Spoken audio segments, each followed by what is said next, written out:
Merci, Monsieur le Président, Madame la Ministre, mes chers collègues. Nous allons examiner l'article 51 de ce projet de loi qui, dans sa version initiale avant le passage en commission, prévoyait diverses mesures extrêmement dérogatoires pour accélérer les opérations d'extension et de construction des établissements pénitentiaires. Expropriation d'extrême urgence, enquête publique dématérialisée, etc. Madame la ministre, vous justifiez ces mesures par la nécessité de construire 7000 places d'ici 2022.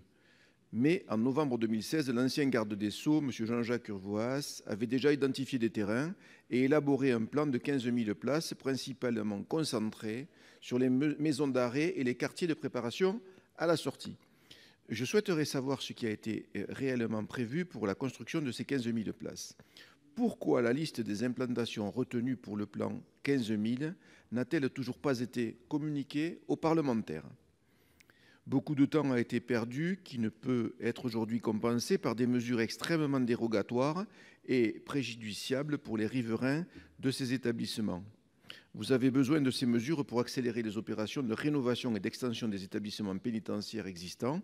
Je souhaite savoir pourquoi ne pas avoir commencé par Fresnes. Le tribunal administratif de Melun a ordonné en juillet 2018 des travaux pour l'établissement de Fresnes.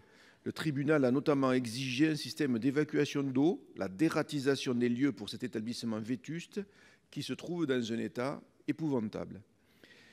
Quelle suite a été donnée par votre ministère à cette injonction ? Peut-être, avant de promettre des places de prison dont la programmation est aléatoire, ne faudrait-il commencer par appliquer les décisions de justice et rénover les établissements qui l'exigent ?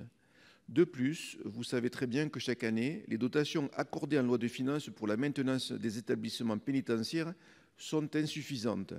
Les crédits dédiés à la maintenance des établissements sont régulièrement annulés en exécution. Entre 2012 et 2016, plus de 157 millions d'euros de crédits liés à la maintenance des établissements pénitentiaires ont en réalité contribué à l'effort de redressement des comptes publics. Bien évidemment, nous vous en faisons crédit, c'était un autre gouvernement. Mais par contre, les conséquences, c'est que le sous-investissement massif et durable pour l'entretien du parc immobilier de l'administration pénitentiaire entraîne une dégradation précoce des établissements existants et augmente les coûts des rénovations futures. En 2017, 35,7% des cellules du parc immobilier carcéral sont considérées comme vétustes. Merci. Hein ? Merci.